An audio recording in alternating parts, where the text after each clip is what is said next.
Obrigado. Eu quero chamar o pastor Gerson Costa. Sente aqui à minha direita. Apóstolo El, você pode se sentar. É apenas um bate-papo de alguns minutos. E na verdade esse é um dos modelos que nós também estamos querendo estabelecer sobre o comércio. Esse bate-papo onde possamos escutar pessoas que talvez viveram ou escutaram e obtiveram de Deus soluções. Porque muitas vezes somos questionados de assuntos que na hora nós nem tínhamos ou sabíamos que tínhamos respostas, mas Deus abre o nosso entendimento e muitas vezes a solução que estamos dando para alguém acaba se tornando uma solução para um problema que vamos enfrentar lá à frente, mais à frente. Então Gerson, para mim hoje, é uma das maiores autoridades no assunto gestão financeira. É alguém que tem ministrado pelo país e fora do país. E eu vou fazer duas perguntas aqui, duas aqui, e vou abrir se der tempo, que a gente não passa de meio-dia, ok? Então não precisa sair, nós somos rigorosos com isso aí, para que você vá para a sua casa. Gerson, uma das coisas que eu tenho visto com muita facilidade são pessoas que precisam do ministério, não pelo ministério chamado em si, mas por questões financeiras.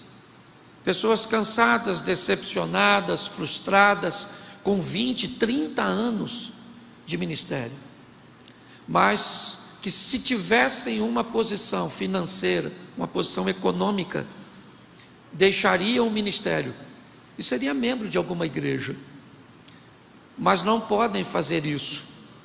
Elas precisam continuar, não pelo chamado, mas pela necessidade financeira. Você tem muito mais experiência. Tem quantos anos de pastorado? 22. 22, eu só tenho 8.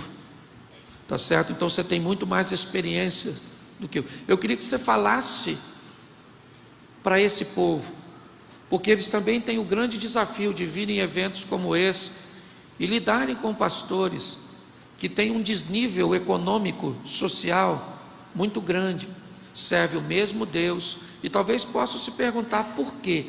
Queria que você falasse dessa, eu sei que não vai dar para, mas de uma forma bem sucinta, o que você pensa e qual é a sua visão em torno disso? Graças e paz, queridos. Procurando, como ele disse, ser bem resumido, o que acontece? Primeiro, a gente vive debaixo de uma cultura religiosa que o dinheiro é mau, Então, por exemplo, eu sou a segunda geração de pastor da minha família, Quando eu nasci, meu pai já era pastor há 6 anos. Eu tenho 50 anos de idade. Quando eu nasci, meu pai já era pastor há 6 anos. Você imagina, falar de dinheiro hoje dentro da igreja é um tabu. Há 50 anos atrás era o diabo, Então, só que essa cultura religiosa sobre dinheiro, ela vai bloqueando tanto a nossa vida ministerial quanto a nossa vida pessoal, Porque diz que o dinheiro é mau. Já viu? O pessoal fala assim: mas riqueza não traz felicidade. Mas eu pergunto uma coisa: pobreza traz? Então tinha que falar riqueza e pobreza não traz felicidade. O cara fala assim: mas depois que o fulano passou a ter dinheiro, se desviou da igreja. Eu te pergunto, você não conhece um pobre desviado? Só rico, Então pensa nas bobagens que foi colocando na nossa cabeça, É só você parar para pensar. Se o diabo tivesse certeza que se você fosse rico, você se desviava, ele te dava dinheiro, Então é só a gente parar para pensar. E aí, o outro problema que acontece por causa dessa mentalidade religiosa, aí pode chegar nesse ponto que o pastor Cláudio falou, que é justamente, às vezes o cara por falta de opção continua ali, porque não tem outro jeito. E aí, para isso, a gente tem que se atentar, porque Provérbios é interessante, Isso não está no livro de administração, está no livro de Provérbios. Provérbios 21, versículo 20, diz que na casa do sensato a riqueza e a fartura. Se você botar isso na tradução da linguagem de hoje, NTLH, ele vai dizer assim: na casa do prudente a riqueza e a fartura, mas do insensato não, porque ele gasta tudo que ganha. É exatamente assim que está escrito lá. Então você não precisa nem de ir para um livro de administração, porque a própria Bíblia diz que a gente não fica pensando no futuro, né? E nós, como pastores, tem que lembrar que existe um futuro, e ele vai chegar bem ou mal de acordo com o que a gente faz hoje, né? Então a gente precisa ter uma consciência financeira também no nosso ministério, porque senão acontece isso que o Cláudio falou. Daqui a pouco o cara está ali porque não tem opção, e isso é uma prisão que aí cada vez mais piora, porque a pessoa não consegue andar, né? Eu não estou falando nem de riqueza, gente, né? Eu estou falando de subsistência, de gente que sequer tem como se manter, ok? É isso que eu quero que você entenda, que senão dá a entender, você está querendo dizer que todo pastor é rico? Não. Eu estou dizendo que tem um grupo de pastores que não pode sair do ministério, o cara não entrega o cajado, certo? Porque ele depende do cajado. Eu já vi camarada que trai a mulher, estando no ministério, sabia que o ministério era a única fonte de renda dele, e ele quer lutar com todas as forças para que a igreja engula o adultério dele, porque ele tem chamado? Não, porque ele não tem dinheiro para viver negócio, né? sem a igreja. Joel, no que diz respeito a crescimento, tá certo? Uma das coisas que grande parte dos pastores desejam, você conseguiu vivenciar isso, né? Numa cidade, não vou dizer pequena, mas de médio porte, no interior. Você ainda utiliza o método celular. Eu tenho interesse em algum momento transicionar, já até conversamos sobre isso, para um ambiente, uma igreja com células e não em célula. Aliás, eu nem sabia a diferença disso, foi você que me explicou. Eu queria que você falasse, porque talvez tenha algumas pessoas interessadas nesse assunto, e que você conduzisse um pouquinho isso. Claro. A primeira coisa que é interessante é pensar no limite que você tem de apacentamento. Muitos anos atrás, numa conferência da CEPAL, lá atrás, quando eu conheci a visão celular, foi por lá até, alguém dizia que uma pesquisa de que um pastor consegue cuidar com qualidade até 100 pessoas. Quando passa disso, ele perde a condição de ter a qualidade do apacentamento. Quando eu cheguei em Israel, eu vi isso lá na cultura hebraica, dizendo que eram 100 ovelhas, não é só uma metáfora, é que um pastor de ovelhas, ele não consegue cuidar de mais de 100 ovelhas no campo, porque ele já perde, ele não consegue. Então a gente começa a entender que você celularizar uma igreja é uma necessidade para o crescimento, porque às vezes a gente quer crescer e Deus não deixa crescer por amar você, porque você não vai conseguir suportar a sua saúde emocional, física, seu casamento. Então Deus fala, esse cara aqui até 100 tá bom. Então a questão da celularização é muito importante. Eu falei para o Cláudio, porque a igreja em célula é uma igreja toda celularizada, onde os ministérios são celularizados, ninguém varre sem ser célula, ninguém toca um instrumento sem célula, ninguém fica na porta, não existe essa possibilidade. É bom ou ruim? Maravilhoso, tremendo. Se o pastor entendeu aquilo para o ministério dele, ele vai ser meio xiita, mas ele entende o seguinte: você entrou ali, tem célula, então irmão, você está em pecado, vamos trabalhar. Agora, eu fui uma igreja em célula por 12 anos, cheguei a ter 1.100 células funcionando, abri mais, hoje nós somos 45 igrejas, então isso nos deu um resultado tremendo.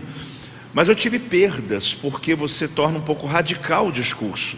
Aí você diz, mas entre a perda e ganho, todo sucesso tem perdas.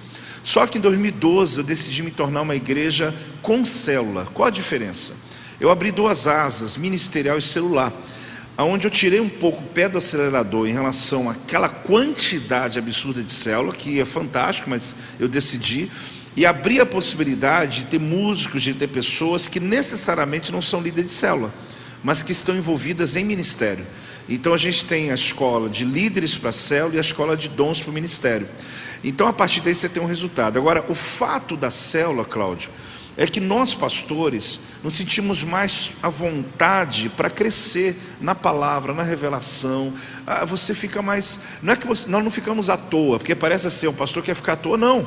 É porque quando a igreja está sendo apacentada por mais pessoas, primeiro que líder de célula, ele dificilmente dá trabalho, porque ele está cuidando de vidas. Então ele não entra em fofoca, ele não murmura, ele não diz porque estou à toa aqui na igreja, porque ele está envolvido. Ele fica esperando o cargo, né? Eu vou ter um cargo aqui. Porque quem cuida de gente se torna mais maduro, porque ele vai lidar com aquilo que nós pastores lidamos. Então eu chamo eles de meus companheiros de apacentamento, porque eles estão me ajudando a apacentar diariamente a igreja. Joel, uma das coisas que mais assombra o pastor é a possibilidade de uma divisão. Sim. Então, para quem não está no meio, né, essa talvez tenha sido uma das preocupações de você pensar: como eu vou empoderar algumas pessoas, dando a elas a liderança sobre um grupo, e elas não vão. Me diz se existe algum índice de que isso acontece, mesmo sendo pequeno. Normalmente não acontece. O que o ambiente faz de prevenção para que isso não aconteça? Exatamente. Todo projeto, Cláudio, que você envolve a agressividade, não seja assim, você pode crescer a igreja em 5 anos, mas você pode crescer em 1 ano. Naturalmente, esse crescimento precoce vai te trazer alguns prejuízos, que é aquela pergunta de todo mundo: você está disposto a pagar o preço por isso? Que preço é esse? Não é que a celularização vai provocar divisão na igreja, até porque eu carrego alguns axiomas comigo, e um deles é muito antigo: onde há concentração de poder, vai ter concentração de demônios. Então, se eu sou um líder centralizador, os demônios vão vir só contra a minha vida, porque vai querer me derrubar. Quando eu descentralizo o poder, o pessoal não pode saber disso, mas descentralizou o demônio também. Então o indivíduo fala assim: me deram uma unção, ele também vai lutar a minha luta. Então o fato de você correr o risco da divisão, ela não vai aumentar, Cláudio, baseado na celularização ou no avivamento, porque o avivamento é uma explosão. Eu vivi um avivamento aqui em algumas séries, e um muito forte em 2000, que a igreja passou de 400 pessoas, e eu não estou aqui exagerando, em menos de 3 anos para 3.000 pessoas. Eu tenho pessoas aqui que viveram isso e viram acontecer, entendeu? Que são testemunhas disso. E isso para mim foi uma loucura, porque eu estava sem saber como administrar. Por quê? Ali também nasceram igrejas na cidade, gente levou 100 pessoas minhas, levou 200, só que era um crescimento que você não tem como controlar. Então eu diria que a célula me ajudou a ter menos prejuízo até, porque eu consegui organizar. Porém, você dá autoridade para pessoas, você corre risco. E não tem como não correr. Ok. Sempre vai correr risco. Ok. Gerson, vou fazer mais uma perguntinha aqui. Você foi um executivo do sistema bancário, vamos dizer assim, durante bastante tempo, um consultor. Nós vemos não só no ambiente secular, mas também no nosso meio, esse desnível que causa um incômodo tão grande, né, entre pessoas. Alguém que chega num carro que o outro não, né, certo? Observar esse ambiente todo. Você que tem uma maturidade muito, muito grande nesse aspecto, como um indivíduo que anseia ter aquilo que o outro tem, precisa se posicionar para achar a sua medida, ok? Porque às vezes eu olho para o seu carro e eu penso que o meu vai ser igual ao seu, a sua igreja vai ser do tamanho da sua. Então é um crescimento também, uma expansão que envolve dinheiro, mas às vezes eu começo a ter anseio por alguma coisa que eu nem gosto, só porque outra pessoa tem, porque me parece que ter dinheiro envolve muito maturidade. Eu queria que você falasse um pouco sobre isso, porque você já viu dos dois lados, tanto no ambiente corporativo e agora no religioso. Na verdade, todos nós, né, a gente sempre deseja mais, né? Se o cara não deseja mais, ele está com algum problema, né? Sempre a gente quer ir um ponto além, mas o grande desafio é esse equilíbrio, da gente entender que às vezes a pessoa caminhou mais, ou de alguma forma ela desenvolveu mais rápido, né? Então você conhece a nossa igreja lá, Deus nos deu algo do tipo força financeira, alianças com muitas pessoas, mas não me deu um espaço como esse aqui, né? Então a primeira coisa que a gente precisa entender é aquilo que Deus deu para a gente, né? E é lógico, Deus tem mais, sempre tem mais, mas se a gente não conseguir entender isso, aquilo que porventura é um desejo vira uma frustração, né? Então, tipo assim, se eu não entender, aquilo que deveria ser um desejo sadio de crescimento se torna um negócio assim, uma tristeza, uma angústia, né? É como alguém, eu me lembro que quando eu andava numa Brasíliazinha azul, e uma batida na lateral direita assim, pensa na parte difícil, porque às vezes a pessoa olha o final, mas não vê o processo, né? E aí eu lá, muitos anos atrás, aí eu lembro que passou na minha frente assim eu não lembro se foi um ômega, quando saiu o ômega, ou um Vecta daquele. Era o máximo, top, né? Lembra? Topzera, né? Suprema. E eu sempre acreditava no futuro, duro que nem coco, gente. Pensa, sabe o coco quando você joga no chão assim, tá tão duro que fica quicando? Então, eu estava duro que nem coco. E aí, mas eu sempre acreditei no futuro, sempre. Mesmo lascado, a minha esposa tinha na época que usar calça comprida e mulher usar calça comprida na igreja era pecado. A minha esposa tinha 2 saias para o ano inteiro. Então a coisa mais rápida era se arrumar para o culto, era só lembrar qual era a última saia que usou, né? Então era essa a realidade, 3 cômodos que eu morava. Aí eu tinha essa Brasília que estava lá amassada na frente. Aí passou esse ômega, né? Não lembro que carro era, mas era desse top, né?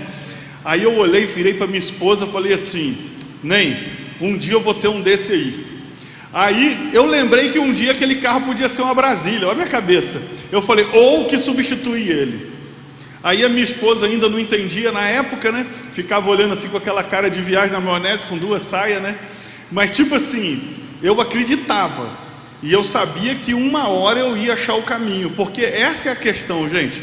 O Joel pode ter achado um caminho, o Cláudio o outro, eu o outro. E você pode copiar os 3 e pode não dar certo para você. Por quê?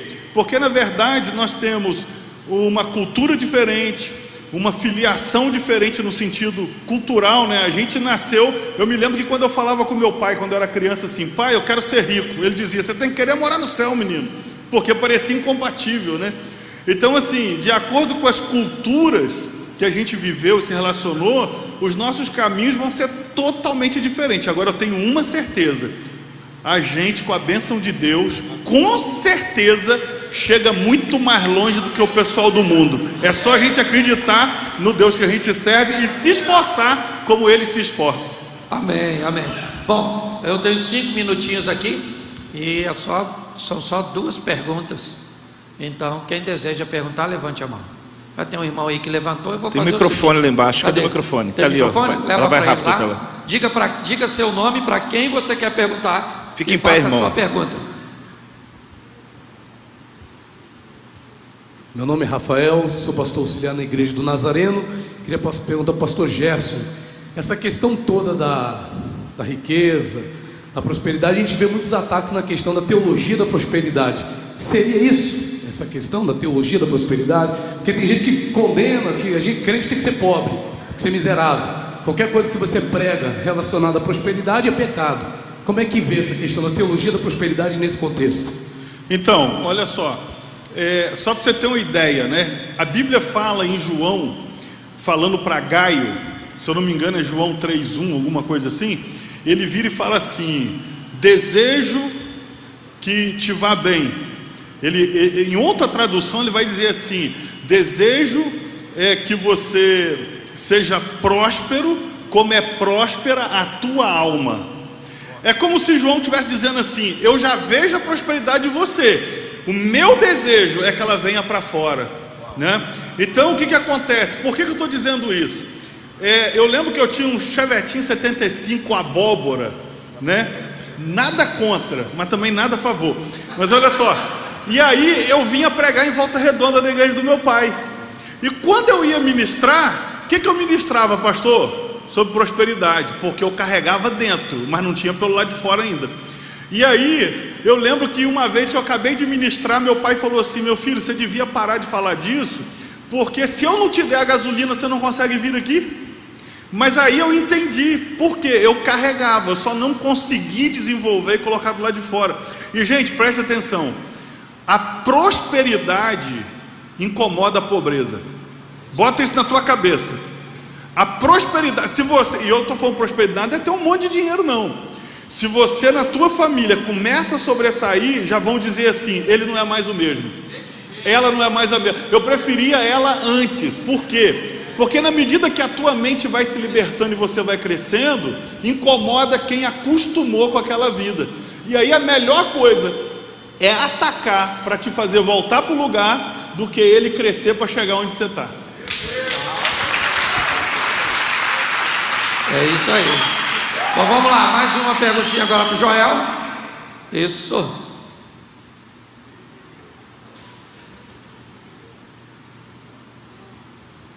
Shalom, Amém. pastor Rodrigo.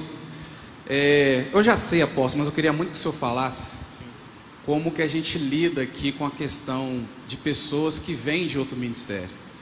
Eu faço parte da equipe pastoral aqui e acho esse modelo muito fantástico. Eu queria muito que o senhor compartilhasse a ética, a forma que a gente faz quando a gente recebe pessoas de outro ministério que vem para a gente também. É porque a gente não tem como, né? Vai chegar um momento que pessoas vão querer seguir a visão que Deus entregou para você. E algumas pessoas, elas estão prontas, não tem jeito, elas já passaram pela trajetória delas, mas ainda não tem a visão que você carrega. Então sempre para a gente é um desafio natural você saber se você vai honrar pessoas, você vai trazê-los para sua equipe pastoral, como você vai lidar com essa questão. Eu sempre digo que eu não quero criar nada, mas administrar o que Deus está fazendo. Eu acredito que pessoas têm, como o Gerson falou, a prosperidade e também tem o caminho ministerial dela. E quando ela vem estar conosco, ela vem para cumprir aquilo que o Shalom diz, né? A palavra Shalom tem várias raízes em hebraico. Uma delas é a junção das pedras, né? Elas têm que ser, não podem ser trabalhadas aqui, elas têm que ser trabalhadas lá na pedreira, e aqui eu só encaixo.